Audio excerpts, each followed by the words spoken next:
Aleppo, the industrial heart of the Syrian economy. Prior to the war on terror, there were 65,000 factories and 1 million staff in full employment, a major export market worldwide. Life was good for the people of Aleppo. Food on the table, money to spend.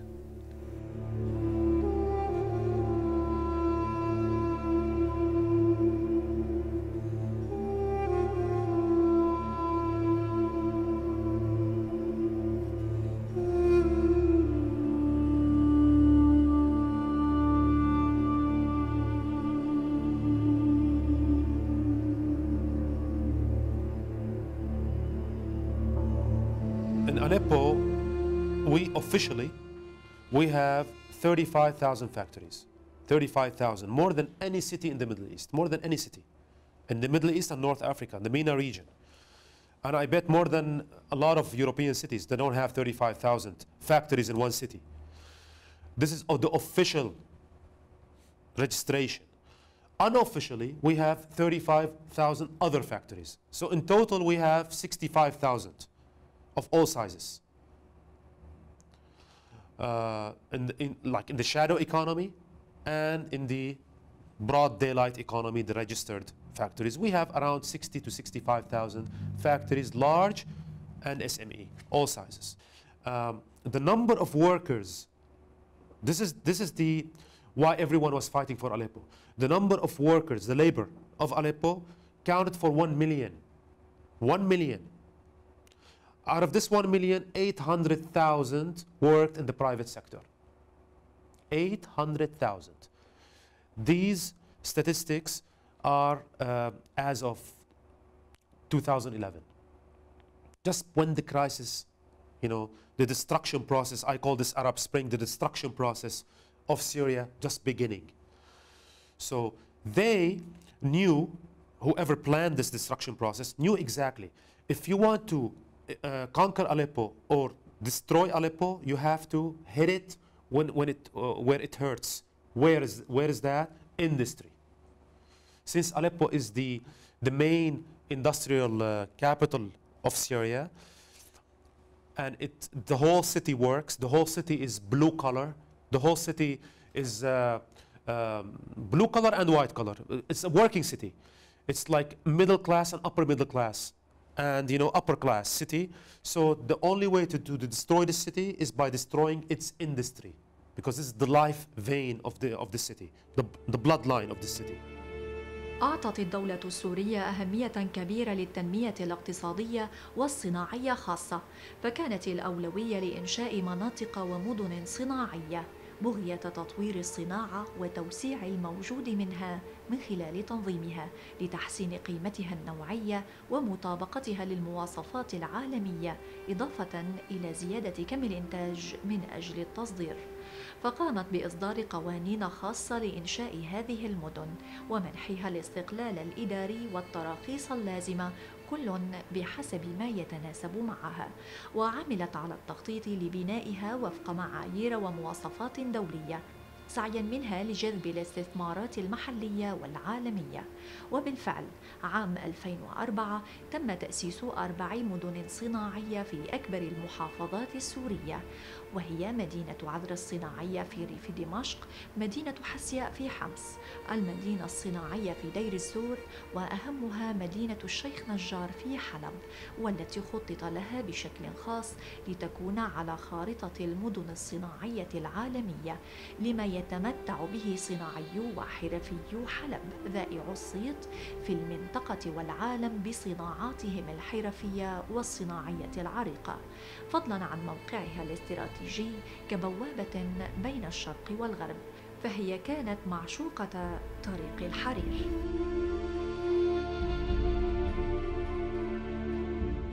The industrial zone in the Sheikh Najjar, it's the main industrial zone in Aleppo, the main one.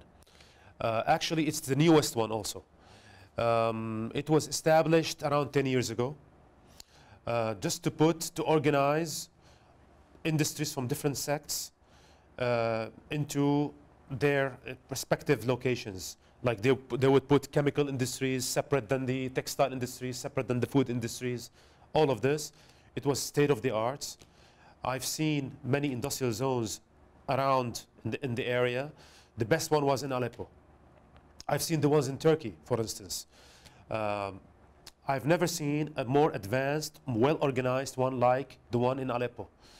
The thing is that this industrial zone, it used to have operational, I'm talking about operational, around 1,500 factories in 2011.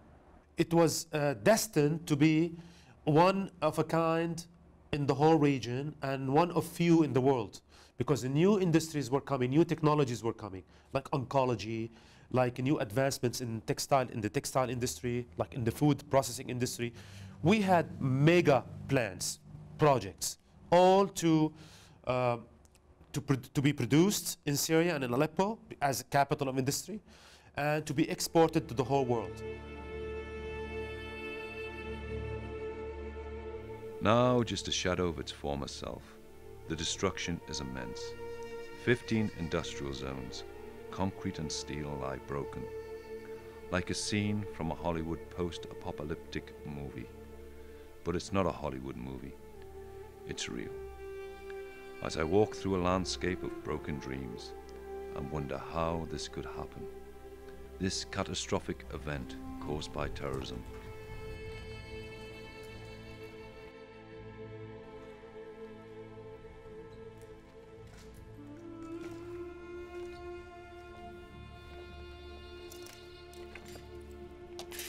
Behind me, an ISIS slogan proclaiming they did this to this area of Aleppo. Like all terrorist groups, they like to leave their mark, their message. IS, it's clear, we did this. Destroyed and stole what we could. Scorch Earth campaign, leaving nothing of value.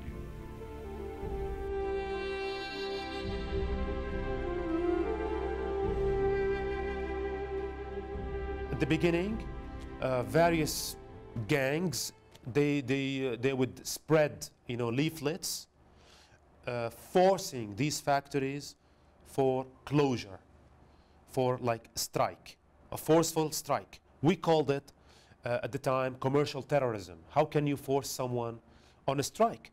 If he doesn't want to go along with you, you cannot force him, you cannot shut him down by force. You demand people to, to shut down. But if someone who does not believe in your cause, can you force him to shut down? You cannot do that. That was the first wave of terrorism against this industrial zone in 2011 it started. At the time where there was no Free Syrian Army, was not established yet, or at least it was not in the media. In 2012, mainly in the second quarter of 2012, they conquered the industrial zone of Sheikh Najjar. Armed gangs entered under the three-star flag, the green flag, under the name of the revolution, and I quote, they entered the Sheikh Najjar industrial zone to liberate it. To liberate it from what? To liberate it, of course, from its owners, from the factory owners. They immediately looted the factories. They looted most of the factories. And then other gangs came. Some of these groups turned into what's so-called Nusra. When they followed the Zawahiri in Afghanistan, they called themselves Nusra, a Qaeda branch in the Levant. Others followed the Baghdadi of Iraq, and they joined ISIS.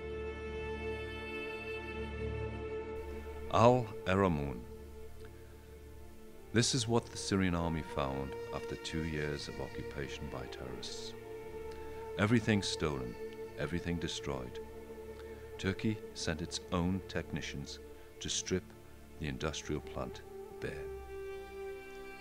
Systematic rape of the Syrian industrial heartland, packed and shipped to Turkey. 1,100 workshops, 630 textile plants, 150 traders' shops looted, all stolen. The biggest textile manufacturers in the Middle East, now gone, nothing remaining, just rubble and unemployment. Turkey, of course, played a major role in looting and destroying the industry in Aleppo. Major role. We did not reach this conclusion by just, by hearing rumors and, trying to think about it. We witnessed this. Every day in 2012, 2013, tens and tens of industrialists will call me and say, Turkish experts are in our factories. They are disassembling our production lines with the help of the FSA, the Free Syrian Army, and gangs, jihadi gangs. And they are taking these production lines to Ghazi Antab in Turkey, or to Adana, or to other places, Rihaniye, whatever. And they are offering us to buy back our production lines. And if we refuse, they will sell it in Turkey. We have thousands of such cases, all documented. All complaints are documented. Everything, we have it here. This is major piracy that was run, organized, and supervised by Erdogan. It is not a random act, because no one can really steal and shift heavy production lines through the border without the help of the border police, the Turkish border police. I'm not talking about smuggling, some things behind or between olive trees on the border. No, I'm talking about heavy equipment. I'm talking the power generators, textile machinery, mills. I'm talking about huge stuff. Crossing the border under the eyes of the Turkish police by day, broad daylight, day in and day out, day in and day out, for 2 years. Continuously. This was a premeditated, organized process of piracy. So they wanted Aleppo with no industry. The same thing applied, of course, to the ancient parts of Aleppo, the old city, when they bombed through the explosive tunnels most of the ancient churches and mosques and monuments in Aleppo. And when we talked about launching a lawsuit, international lawsuit,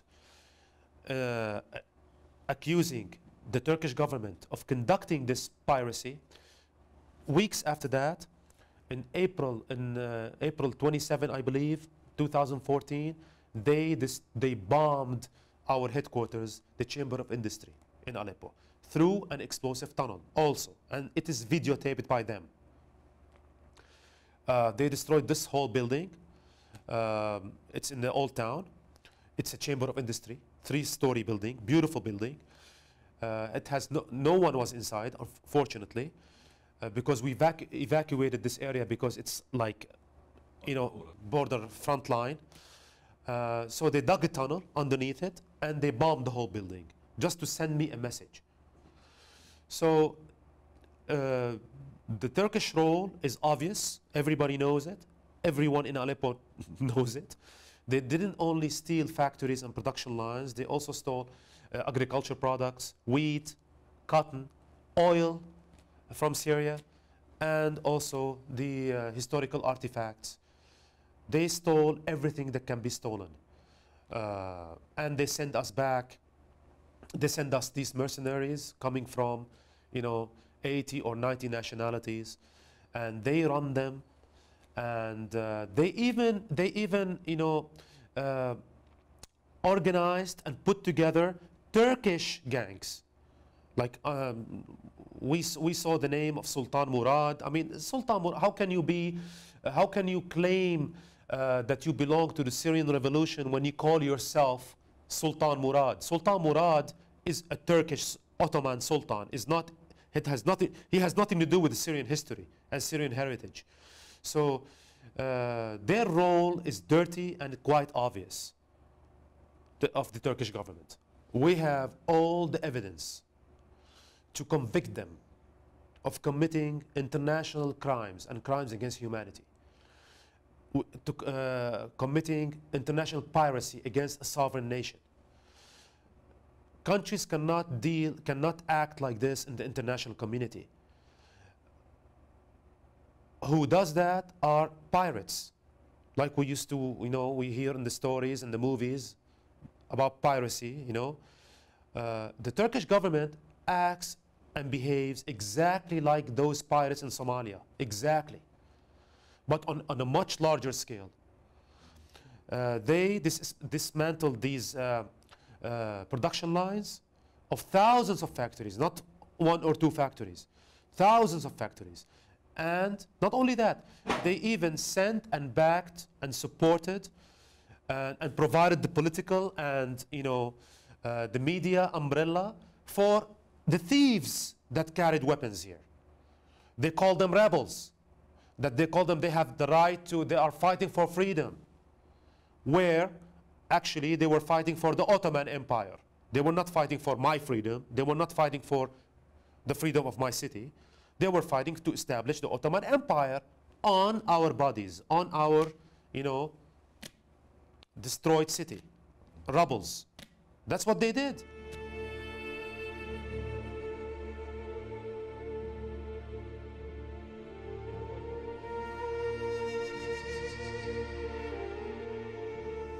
أنا كان عندي مصنع بالشيخ نجار لصناعة الخيوط، وكان عندي مصنع بالرموز الصناعية لصناعة الألبسة الجاهزة، بدلات العرائس، وكان عندي مصنع لإنتاج المواد البلاستيكية، المواد المنزلية البلاستيكية. طبعا نتيجة الأزمة الشرسة، الهجمة الشرسة الإرهابية على سوريا بشكل عام وعلى حلب بشكل خاص، تم استهداف معظم المصانع في مدينة حلب، وتم استهداف المنطقة الصناعية بالشيخ نجار، تم استهداف معملي وتم سرقته بالكامل، ومن ثم تم تفجير المبنى اللي موجود فيه المكانات اللي كانت موجودة، وتم تدمير كافة الأشكال. طبعا هن كان إذا بنقول إنه كان في استهداف لمعامل معينة في منطقة الشيخ نجار اللي هي المتطورة، ممكن تضيف قيمة مضافة للاقتصاد السوري.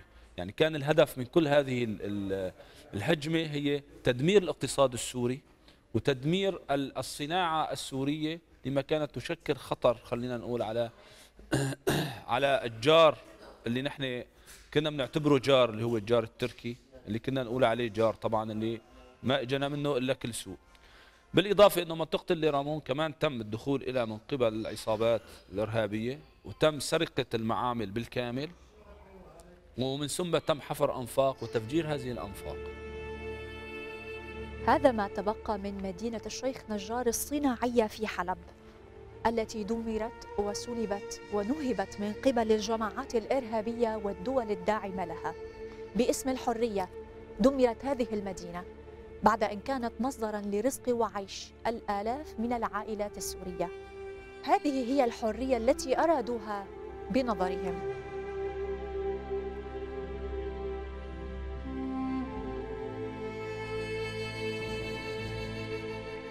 Our priorities now to salvage whatever is left of this ruins, of this damage, of this carnage, and to make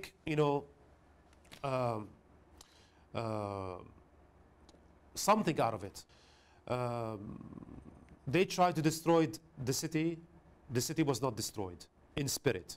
It was destroyed in stones, but not in spirit.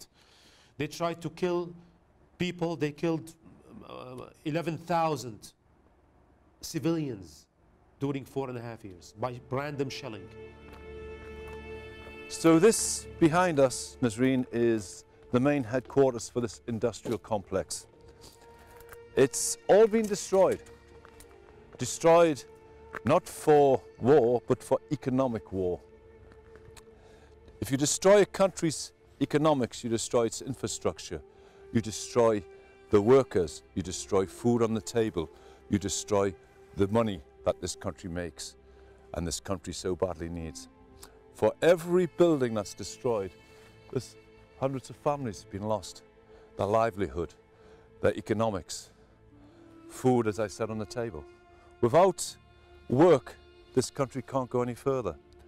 But we'll rebuild all this like Phoenix from the ashes. She'll re-rise, she'll regrow, and it'll be stronger, better, moderner, and we'll go forth into the next millennium, and we will keep going forward. Because Syria isn't weak. Syria is a family.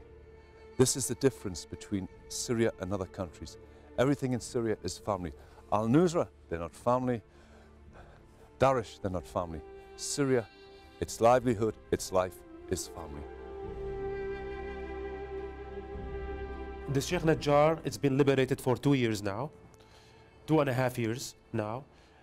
It has a lot of problems still with electricity, you know, because they destroyed the electricity grid, they destroyed the water sanitation, they destroyed all the infrastructure that the government built and provided in this area. And other than, of course, the factories. We are working now with the government on providing what we call smart compensations, not necessarily money. Okay, we know that we have limited resources now because of the EU sanctions on the Syrian people. We can ease restrictions. We can, you know, give you tax incentives. We can give you many things that will compensate for your heavy losses, that will help you stand up again and rise from the ashes. That's our plan now in reviving the Sheikh Najjar industrial zone.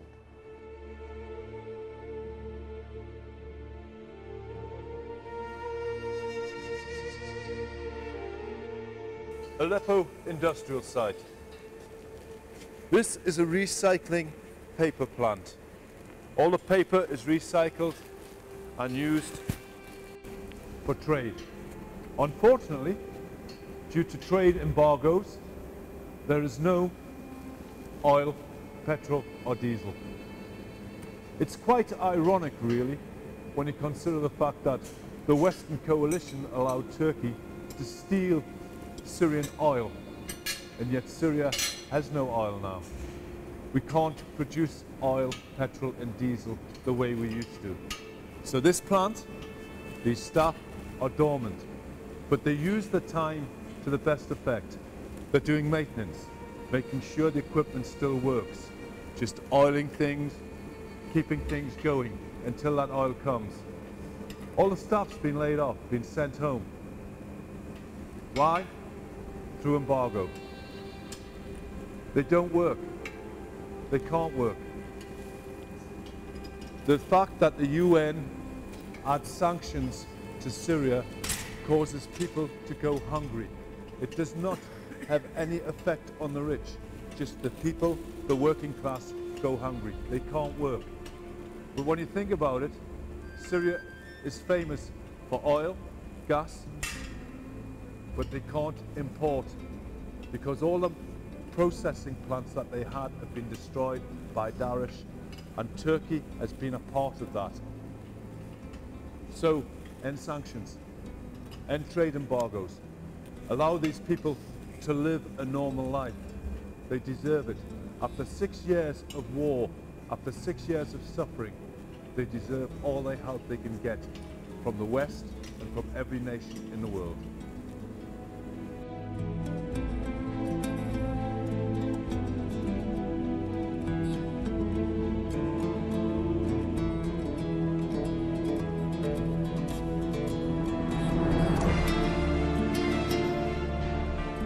توقف هذا المصنع عن العمل لعدم توفر مادة الفيول، لكن السوريون مصممون على إعادة عجلة الحياة إلى الدوران، وكلهم أمل بإعادة بناء سوريا التي يحبون.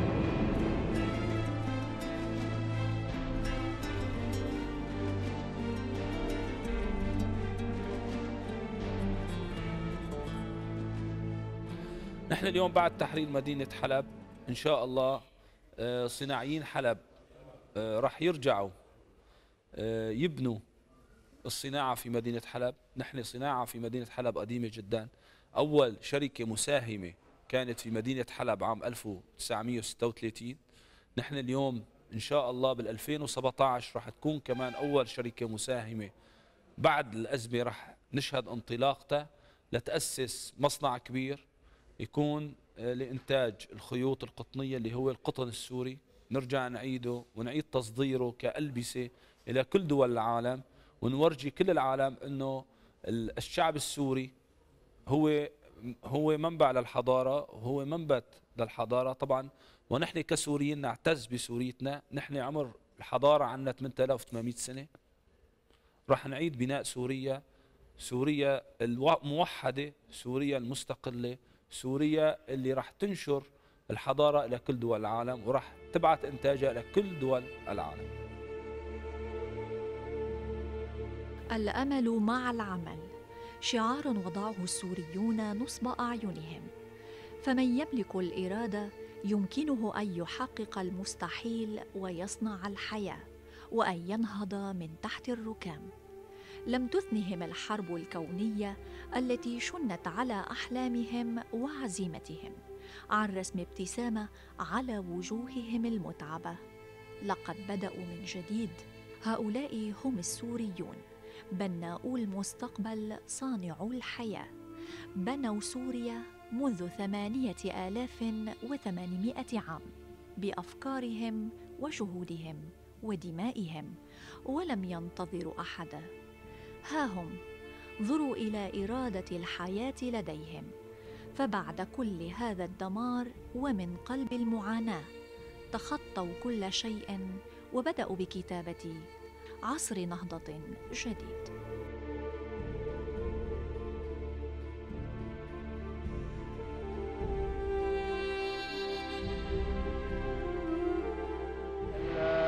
المنشأة أقلعت عام 2007 في المنطقة الصناعية. بعد وجود الأزمة تعرضت المنشأة مثل كل المنشآت في المنطقة الصناعية لأعمال نهب وتخريب من قبل المجموعات الإرهابية المسلحة. بعد تحرير الجيش للمنطقة الصناعية عادت الحياة وبجهود جبارة منذ أكثر من 11 شهر تقريبا تم إعادة إقلاع المعمل، وهي الصورة بتحكي مثل ما أنتم شايفين. المعمل عم يشغل أكثر من 150-200 عامل بما فيهم أسر.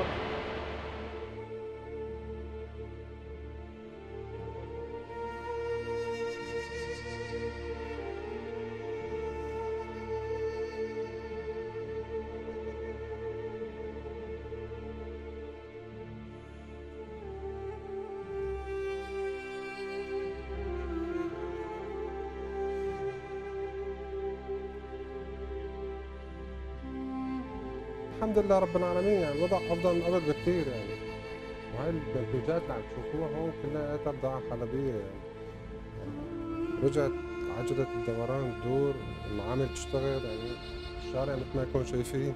ايه الحمد لله رب، يعني الوضع افضل بكثير.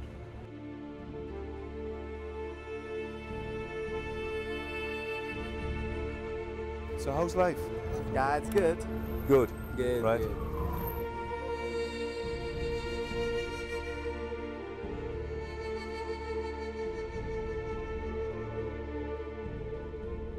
كيفما مشيت في طرقات حلب تجد روح الحياة تلف في كل ركن من حاراتها المهدمة. أما رائحة الغار فهي حكاية أخرى تفوح في كل أسواقها الشرقية، لتبقى بذلك السمة الأبرز والحامل الأجمل لاستمرار الصناعات العريقة والمتأصلة فيها. هذا ما يوجده الإنسان السوري، صناعة الحياة في عصب الاقتصاد السوري، حلب.